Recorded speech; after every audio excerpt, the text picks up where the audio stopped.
Ladies and gentlemen, the President of the United States, accompanied by Charlie Kirk.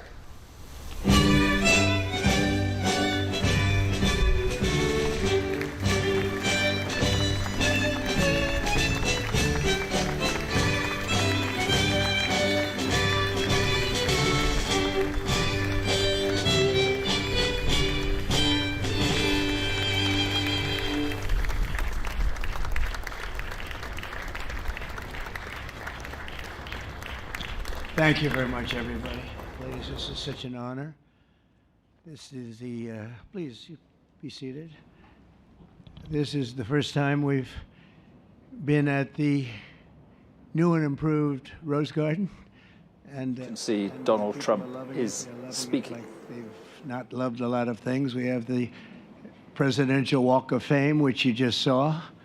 And it just opened, and we wanted to get it open for this occasion. We were hoping we were able to get outside, and the weather allowed us to. It was supposed to be a terrible rainy day. I was telling Eric, and God was watching, and he didn't want that for Charlie. He just didn't want that.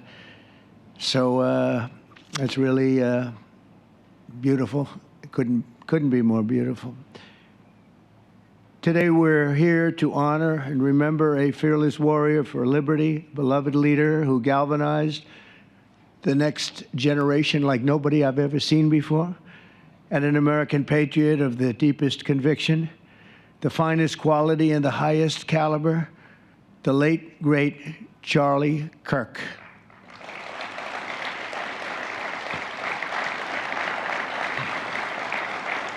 Five weeks ago, our nation was robbed of this extraordinary champion. He was a champion in every way. I got to know him so well.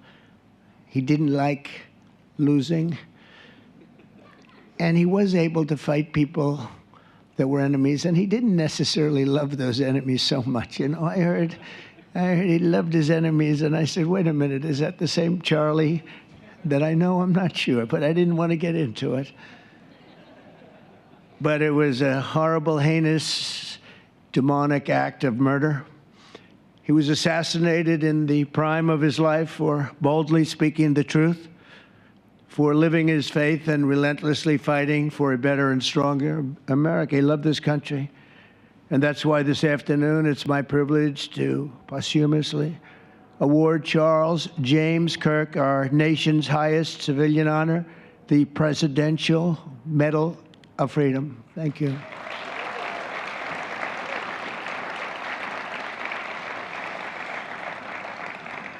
As you know, only hours ago, I returned from a very historic trip to secure peace in the Middle East. People said that couldn't be done. Charlie felt it could be done. Charlie felt it could be done. Thank you. Thank you. Thank you very much. But I raced back halfway around the globe. I was going to call Erica and say, Erica, could you maybe move it to Friday? And I didn't have the courage to call. But you know why I didn't call? Because I heard today was Charlie's birthday. And I said, you know, that was a definite. And I said, we're going to have to forget about some of those very big, very rich countries that expected me to be there.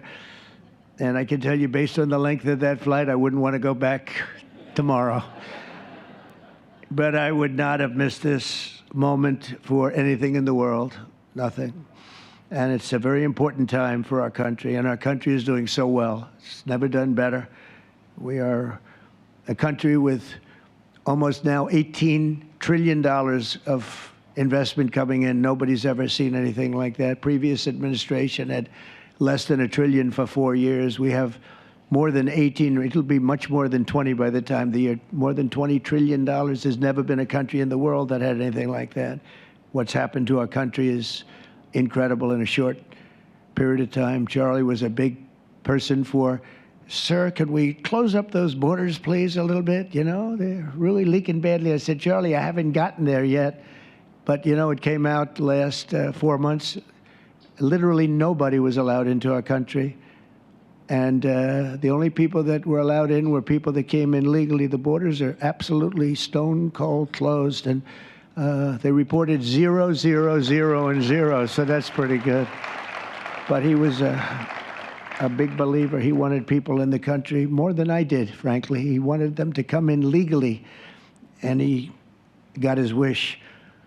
October 14th is Charlie's birthday, and he should have been turning 32 years old. I tell you, when I first met him, he was like 22. And I said, boy, he's awfully young. But I thought he was older than that. You know, he looked a little bit older than his age. That's okay. You know, that's not good when you're old. But when you're young, it's great. He had the best of all things, but he was special. But instead, Charlie is attaining a far more important milestone. We're entering his name forever into the eternal roster of true American heroes. He's a true American hero, an amazing person, way, way beyond his years. And I'm honored to be joined by a woman who has endured unspeakable hardship with unbelievable strength, and that's Charlie's widow, Erica. And I just want to thank you, Erica. He loved you so much. I was with him. Oh, please. Thank you, darling. Thank you. I was with him before I met Erica, and he told me he was going to get married. He said, "You won't believe how beautiful she is." I said, well, then now that I meet her, he's right. But then he also said, and you know what? She's like the smartest person I know. See, they do go together on occasion. Not often. Not often. But on occasion they go together.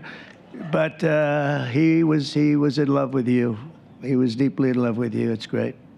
Erica, your love and courage have been an inspiration to all of us, and we will always be here for you, and we're always going to be here for your gorgeous, beautiful children. And we'll never forget what your family has sacrificed for our country. Man loved our country. When things were going badly for our country, he was so, as you know, angry. He would get angry because he said it doesn't have to be that way. We're also pleased to be joined by an incredible group of Charlie's friends, very powerful friends, actually, and some not so powerful, and they're actually better people, okay? I know them all. They're the less powerful ones. I have to tell you that, all of you power guys down here. The best ones in the group are the ones that are less successful, but that happens too. No, they're all great, and they're here. And let's start with Erica's father. Where is Erica's father? Where are you? Where are you, Dad? Oh, look at him. Wow. I want to get a hat like that, too. I like that. How are you? Nice to see you again. Thanks as well to Vice President J.D. Vance, who's been fantastic. J.D., thank you very much. Great. Doing a great job. Did a great job on Sunday with George Slopadopoulos. Put him away pretty good. Second lady, who's a phenomenal woman, Usha Vance. Thank you very much, Usha. Thank you very much. Great woman. President of Argentina. He wanted to be here. That's Argentina's a serious flight, right? And he's become a superstar, and he's doing amazing things. He's a MAGA person, but it's make Argentina great again. That's what he does, right? And I want you to stand, please, Javier Milei. Doing a great job. Thank you very much. Many members of my cabinet are here, just about all of them are here. I won't go into every single one of them, but I'll announce a few of the people that have really turned this country around and helped me. Incredible people. Speaker of the House, Mike Johnson. Where is Mike? Mike, what a job you're doing, Mike. What a job you're doing. And I watched you this morning, and you're in there trying to say, look, just let the country open. Everything will be fine. We're dealing with some radical left lunatics. And I just wish Charlie was here to fight us. I think the fight would have been over already. He would have had a march on the Capitol by people whose average age is about 21, because there's nobody that had that relationship with young people. Right, Mike? So thank you, Mike, for being here. House Majority Leader Steve Scalise. Steve, thank you very much. A brave guy and a friend. House Majority Whip, another terrific man, Tom Emmer. Thank you, Tom. Senate Majority Whip, John Barrasso. John, thank you very much. You have all these senators. I'm going to get in trouble. I'm not going to read all their names. I'll be reading all day. We'll be talking about Charlie in about 45 minutes from now. We can't do that. So all of the senators, there's so many of you, thank you very much. I do want to thank Senator Thune for doing a terrific job. He's really been leading properly. Do you agree, Mike? The team, the two of these guys have been fantastic. So to Senator Thune, I want to thank you very much. Incredible job. I watched him this morning, and he was out there pounding them this morning on television, too. And John Barrasso, thank you for the work you've done, and congratulations on your success. But I want to thank you all and all of the Congress people that are here. And I see we have our Attorney General here, and you are doing a fantastic job. Thank you very much, Pam. Thank you. Thank you very much. We have everybody. Wow, that's incredible. Okay, I'm not going to do any more. I'm going to be here too long, but I just want to thank you. Have given him such support, but he always gave you such support. That's why you're here.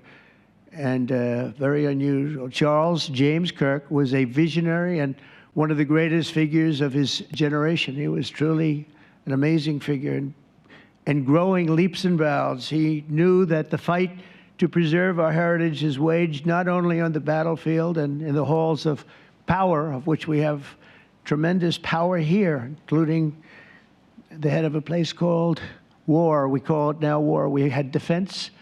We had our Secretary of Defense. Now we have a Secretary of War. And somehow I think it's more emblematic, and hopefully we'll never have to use war. But the fact that we're ready is very good. Peace through strength is very important. But also in the hearts of our nation's youth, that's where Charlie rode strongest. At age 18, that insight inspired Charlie to found the organization that ultimately touched the lives of millions and millions of people, and so many young people that nobody's ever seen anything like it, frankly. Turning Point USA. It's amazing, and it's actually bigger now. It's become bigger in the last few weeks than Charlie ever thought. I think his end vision in many years from now would have been just a fraction of what it turned out to be in a couple of weeks, right? It's amazing. With hard work and joyful spirit and endless enthusiasm and determination. And he did have great enthusiasm. You know, I always say you need enthusiasm to be successful. He had great enthusiasm. Charlie grew Turning Point into the largest conservative youth organization in the entire country.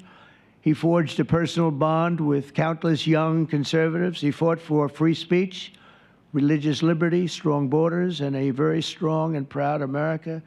In everything he did, he put America first. He really put America first. And ultimately, Charlie became more than And we'll leave President Trump. He became the leader of historic movements all over the country. There were movements, individual movements, one movement. But it was historic. Everything he did was historic, and a true evangelist for the cause of freedom and the word of Almighty God. God was very important to Charlie. He would say, you know, if you don't have religion, you're not going to have a strong country. It's true. He was so wise beyond his years. You know, I talk to him sometimes and say, this guy is like a young guy. He was really a wise man. From the time Charlie worked on my presidential campaign in 2016, and he was there right from the beginning. He liked me. I don't know. I have no idea why. What the hell was he thinking?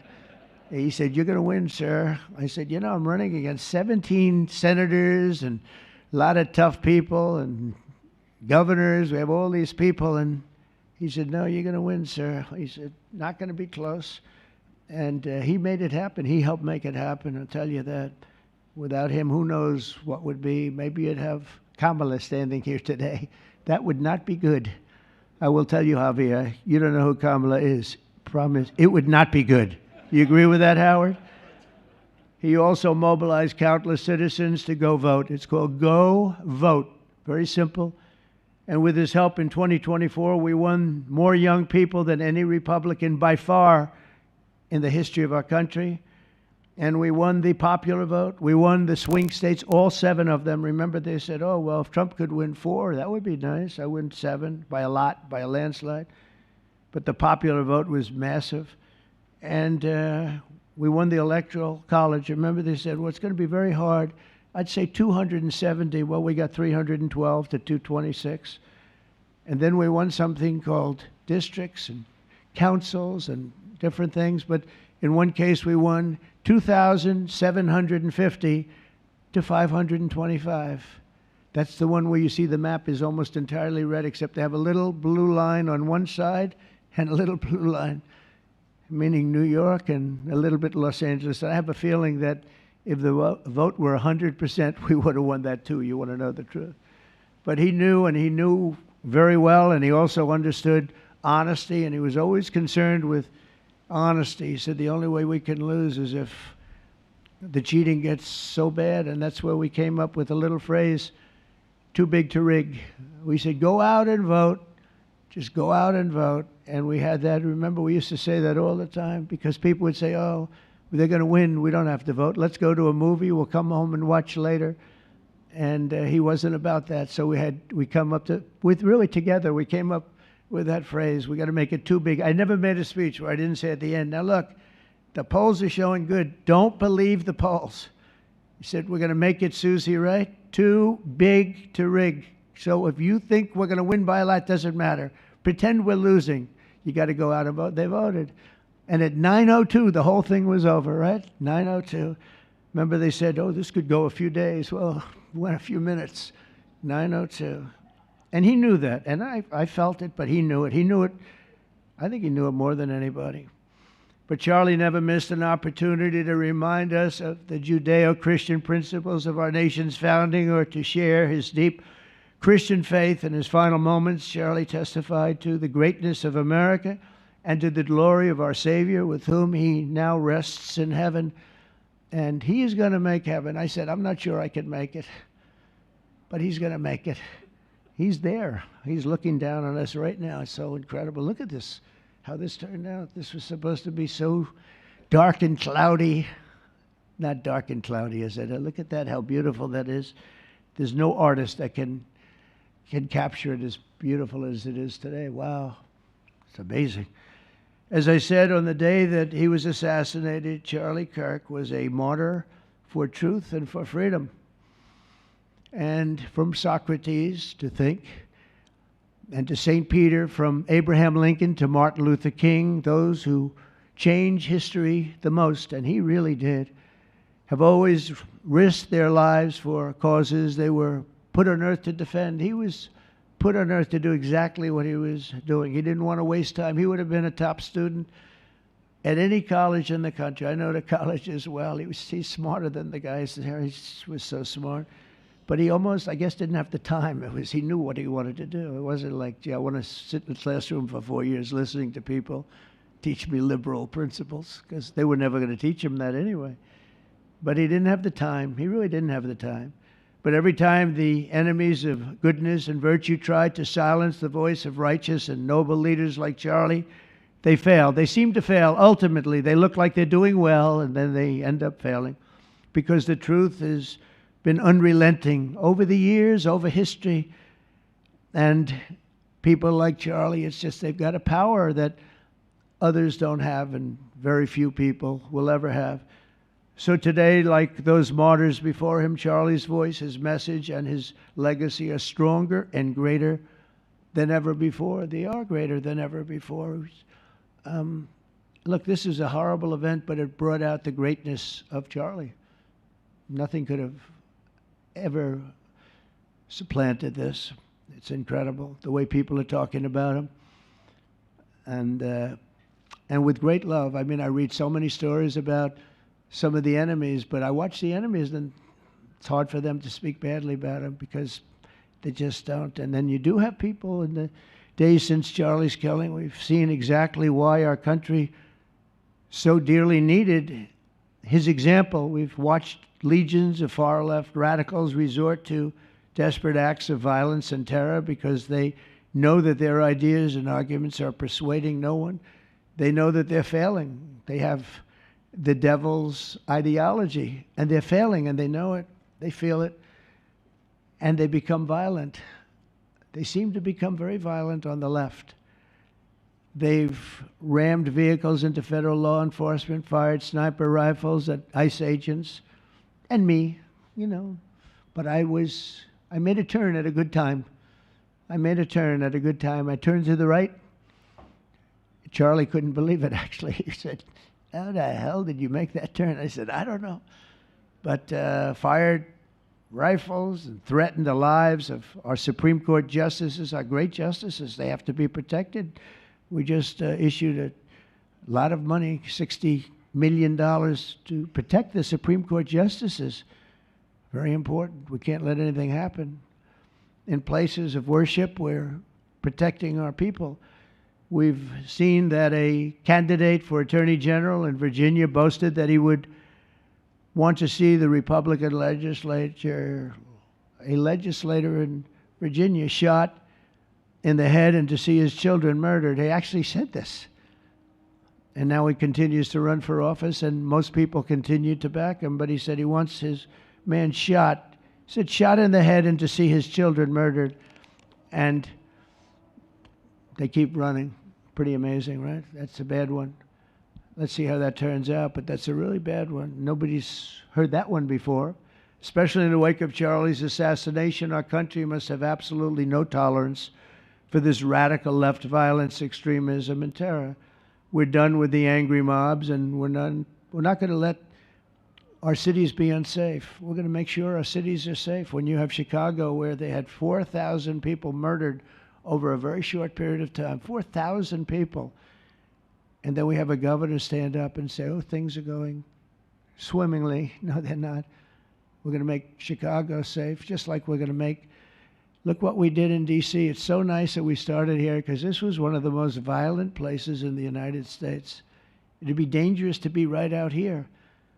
But you couldn't go to a restaurant. The restaurants were all dying. The whole place was dying. You'd have these gorgeous, look at the Washington Monument over there. You'd have these gorgeous buildings and monuments and structures. And people were afraid to leave their apartment. They were afraid to go to work. They'd get into an Uber, and they'd feel safe, and then the Uber would be attacked. They thought they made it to safety, and then the Uber was attacked on the trip in. But we've done a great job, and now it's considered a totally safe city. We haven't had problems. It took us 12 days to make it great. We took out, Pam, 1,700 hard criminals, career criminals in many cases, but these are hardened criminals. Many of them came in through the Biden open borders. We brought them back to the countries. And a couple were so violent that we put them in jail. We don't want to take a chance that they could get back in, because no matter how good we do, somebody can sneak in. They were so violent and so bad. One arrested 28 times. Every time he left prison, he'd get into a violent incident. 28 times. And we put him away for a long time. But we're done with the angry mobs. We're done with it. This is such an unbelievable place right now. You take a look where you can walk down the middle of the street with your wife or your husband. Your children can walk. They can walk alone. It doesn't matter. They can walk anywhere in Washington, and they're safe now. If this were a year ago, they'd have a serious chance of being badly hurt, even killed. They'd come in from Indiana. They'd come in from Iowa. They'd come from Florida to see their nation's capital, and somebody would have to call the parents, "I'm sorry, but your son or your daughter's been killed."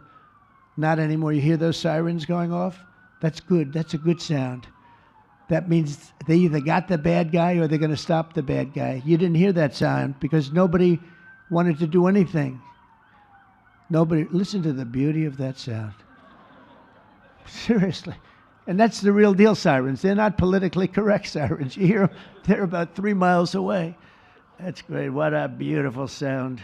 They're stopping crime. That's what they're doing. So we're done with the voices of fools. They're fools. And death threats. And we're going to make our cities safe. And I thought it was Charlie's, one of his biggest dreams was that he couldn't believe it. Chicago is going to be a great city again.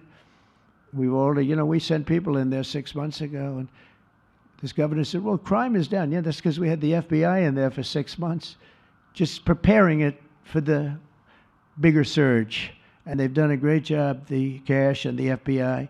They've done a great job, and they love doing it, They love being able to do it. They were restricted from doing it. They couldn't do anything. And now they're totally unrestricted. All they have to do is stop crime, and they're doing it. By the way, Memphis, as you know, you heard they went in about a week ago, one of the most dangerous places in the country, really in the world. It's not just the country. They have very few cities that would compare to some of these cities. You go to Afghanistan, you say, oh, that's unsafe. Well, the crime numbers are much better than the crime numbers in places that we have. So Memphis, I understand, is doing unbelievably in 1 week. It's like a different place. And this took 12 days, and then after that, we just perfected it. But after 12 days, we had good safety here. After 1 month, it's like, it's really amazing. And by the way, restaurants are booming. Restaurants are opening up. The big problem we have, you can't get into a restaurant in D.C. anymore. So they're opening up. It's a beautiful thing to see. It's called safety. It's called law enforcement and letting them do their job. And that's why I said last month that I have directed the Attorney General and the Department of Homeland Security to confront the very real threat of left-wing terrorism in our country. It's a real threat. Not when you confront it, it's not, because they're not brave people. In fact, they're cowards. When you confront them, they immediately fold. You have to see them fold. You have to see them crying. They fold. But it includes dismantling the networks that fund them and finance them, and we're finding out who those networks are. We already know quite a few of them. When you see these violent incidents, and then you see people holding this gorgeous sign with beautiful wood, beautiful cardboard, wood, everything's perfect paint job, and they're all the same. There are thousands of them. You know that they weren't made in the basement out of love. They were made by anarchists, and in some cases wealthy. I'll probably find some of my nice friends that are up there being so nice to me, especially lately. They're being very nice. But it surprises you who they may be, and you almost wonder why would they do it? But they're hurting our country, and we're really taking it back one by one. If we didn't go into Los Angeles early on in the administration, the commissioner, the chief of police, Los Angeles, said if they didn't go in, we would have lost our city. Now, they already lost 25,000 houses to fire because they wouldn't let the water come in from the Pacific Northwest, which they should have done. I said, you better do it. They didn't do it, and we had 25,000 homes where they had no water in their sprinklers, they had no water in the fire hydrants. It would have been a different kind of a thing if they did what they were supposed to do. We had to break in. We broke in and had the water come down. They said for the environment, great, they lost 25,000 houses. It's incredible. But the commissioner said without the federal government and President Trump's intervention, we would have lost the entire city. And we have the Olympics going there soon. I got the Olympics. We have the Olympics. We have the World Cup. And we have, most importantly, we have the 250th anniversary of our country. That's going to be most important. And all of these things are happening. And we're going to have safe cities. We're going to have very, very safe cities. So 1 month after Charlie's death, we still feel the terrible shock and the pain of his loss, like just about nobody I can think of. Charlie Kirk was one of a kind. He was unstoppable. And he really was. Boy, when he had an idea in his head, he would call me, sir, please, you haven't done it yet. I said, Charlie, relax. Just relax. He didn't relax. He'd call me the next day again. It got it done. But he was like indomitable and always will be. He's really irreplaceable. Nobody going to replace him. But they're going to do great. But you can't replace that kind of person and that kind of talent, frankly. The word talent is an important word, but that kind of talent. So we hold his memory in our hearts forever. Every single day of this administration, we will continue to carry out the mission for which he lived, and he really did. He lived for this country. He lived for his wife and his family, but he lived for this country too. In Charlie's honor, we will continue like we have been to fight, and to win. We're going to win so much.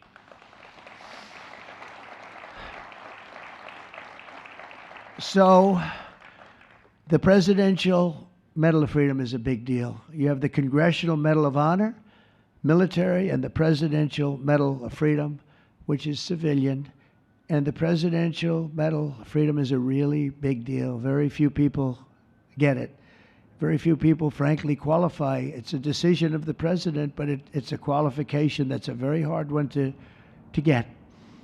And I would like to ask, if I might, the military aide to read Charles James Kirk's citation for the Presidential Medal of Freedom. Thank you very much. Thank you.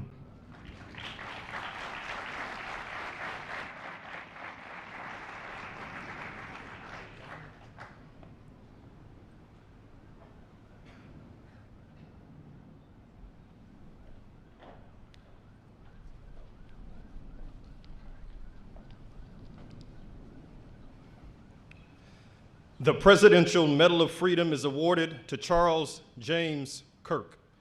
Accepting on behalf of Charlie is his wife, Mrs. Erica Kirk. Charlie Kirk was one of the most influential American political figures of his generation. At just 18 years old, he founded Turning Point USA and grew it into the largest conservative youth organization in the nation. For over a decade, he tirelessly traveled the country, leading a movement to restore respect for our founding principles, reawaken our national identity, and inspire a renewed spirit of religious devotion. He was one of the great debaters and communicators of his time. Despite receiving repeated threats, he remained undeterred and modeled courage, logic, humor, and grace to the next generation. On September 10th, 2025, at age 31, Charlie Kirk was assassinated while addressing a group of students. The United States honors him as a martyr for truth and freedom.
Thank you, Mr. President, for honoring my husband in such a profound and meaningful way. And thank you for making this event a priority amid the peace process in the Middle East. Thank you.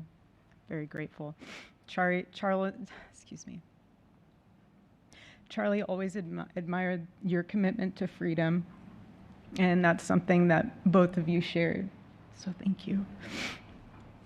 Your support of our family and the work that Charlie devoted his life to will be something I cherish forever, so thank you. To our gracious First Lady in her office for making this event possible, thank you as well. It's beautiful. To Vice President and the lovely Usha fans, your friendship has been an unbelievable encouragement. Thank you. And to all our friends and family that are here and watching from all around the world, thank you for loving us. Thank you for praying for us and for believing in what Charlie believed in.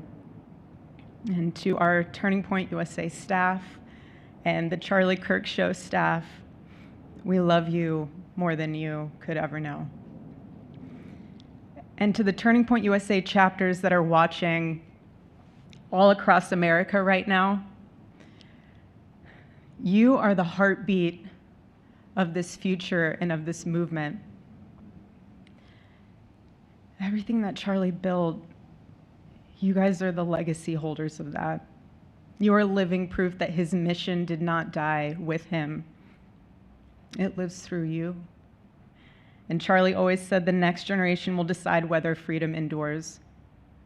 And because of you, I know that freedom will endure. It will. And today we're gathered not only to celebrate Charlie's birthday, but to honor a truth that he gave his entire life to defend, and that's freedom.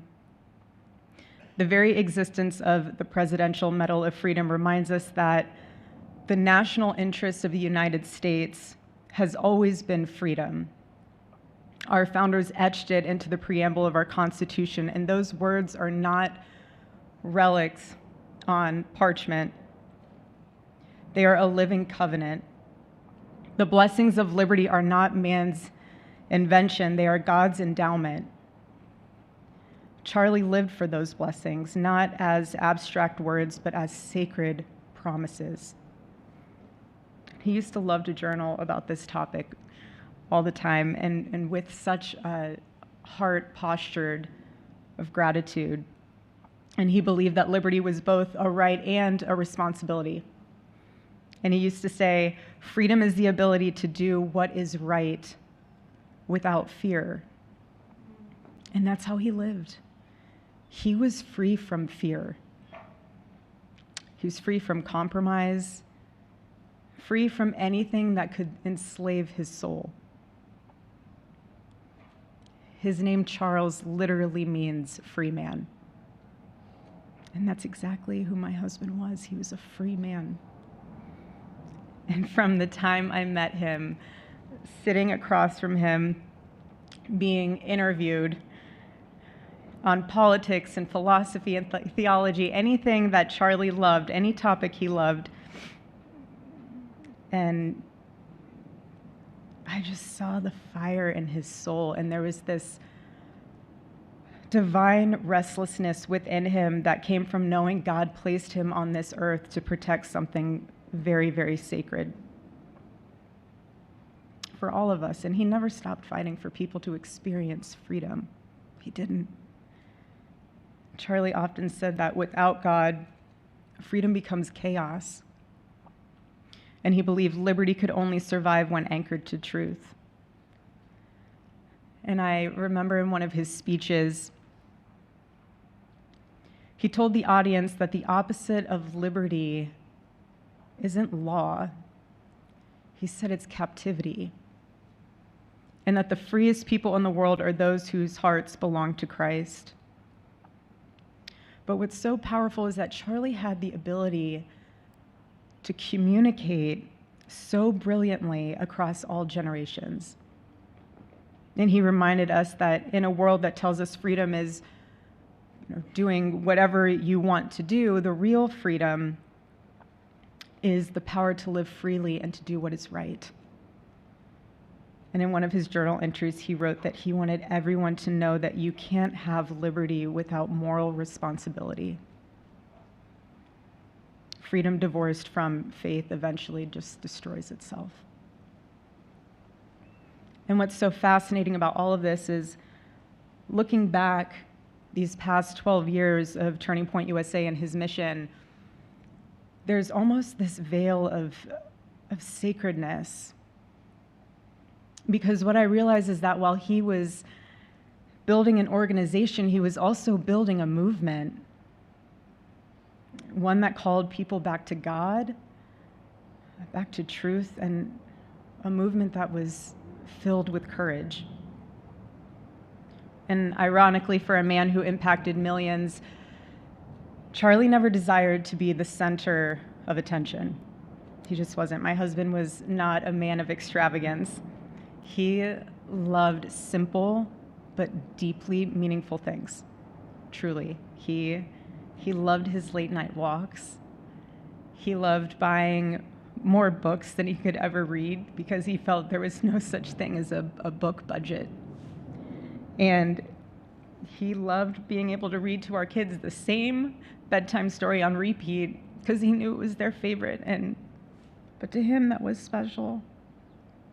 And he loved to sit in the sun on a Saturday morning with his cup of decaf coffee, and his phone was off because he was honoring the Sabbath. And for him, it was that moment to catch his breath and just be in peace, because he was unreachable at the moment. And he preferred quiet birthdays. But that never stopped me from telling him. I told him every single year, I said, baby, I love your birthday. I said, because it's the day that God knew the world couldn't go another day without you.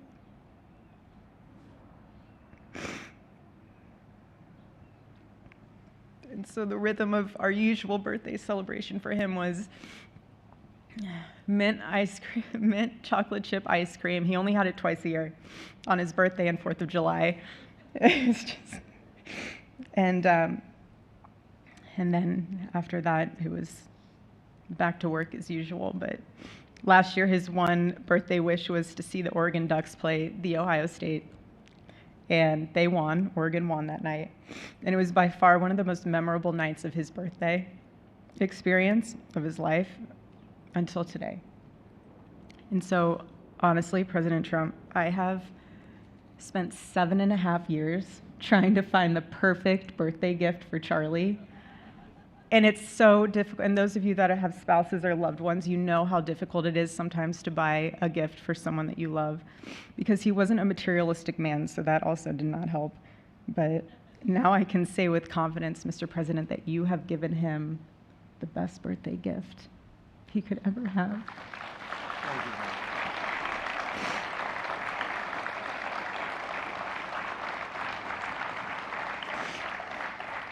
It's such an honor, and the recognition of a life lived for defending freedom. And that's what Charlie fought for until his last breath.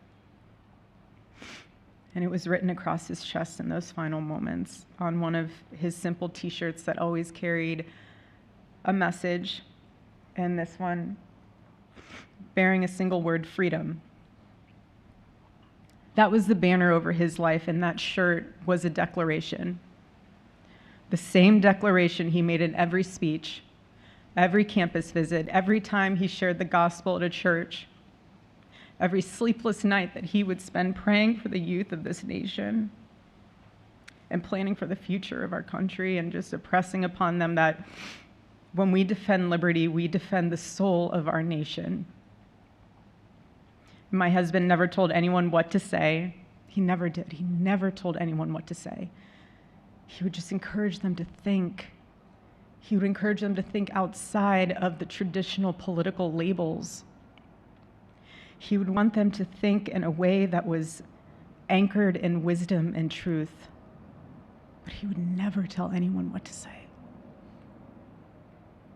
Charlie wasn't content to simply admire freedom. He wanted to multiply it. He wanted to multiply freedom. He wanted young people to taste it and to understand it and defend it. He wanted them to see that liberty isn't self-indulgence, it's self-governance under God. He wanted them to see that. And every day I'd see him getting ready for work. He'd put on his cross necklace, he'd put his ring on his finger. And the boldness in his demeanor was always fearlessness. He wasn't afraid. He was never afraid. And his daily actions, whether in office or on campus or at a church, it was always without fear. That was his creed. That is how he lived out every single day. He didn't fear being slandered. He did not. He didn't fear losing friends, I can tell you that. He didn't. He didn't care. He stood for truth and stood for freedom, and he did not, everything else was just noise to him. And it's because his confidence in Christ was absolute. That's why. There was no limit to what he would have sacrificed to defend freedom for all. And if the moment had come, he probably would have run for president, but not out of ambition. He would only have done it if that was something that he believed that his country needed from a servant's heart standpoint. And Charlie lived only 31 short years. No, he's 32, but on this side of heaven, but he lived. He lived every single second he lived. He filled every single day with purpose, and he fought for truth when it was unpopular. And he stood for God when it was costly, but that's what we're called to do. Surprisingly enough, he did pray for his enemies, which is very hard, but he did. He did. He did. No one else, I saw him do it. No, he never did it in front of anyone else, but I can attest to that. But he also loved people when it was inconvenient. And he ran his race with endurance, and he kept the faith. And now he wears the crown of a righteous martyr. And for me and for our children, the truth really studies our grief, because heaven gained what earth could no longer contain: a free man made fully free. And to all watching, this is not a ceremony. This is a commissioning. And my message is simple. I want you to be the embodiment of this medal. I do. I want you to free yourself from fear. I want you to stand courageously in the truth. Listen for the still, small voice of God.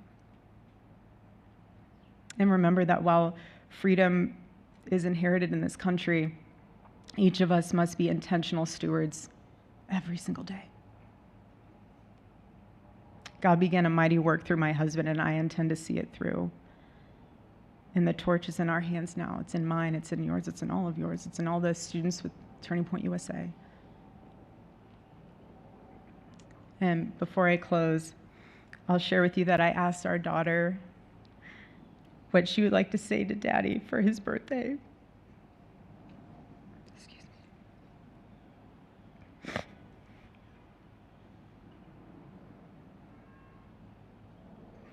She said, "Happy birthday, Daddy. I want to give you a stuffed animal.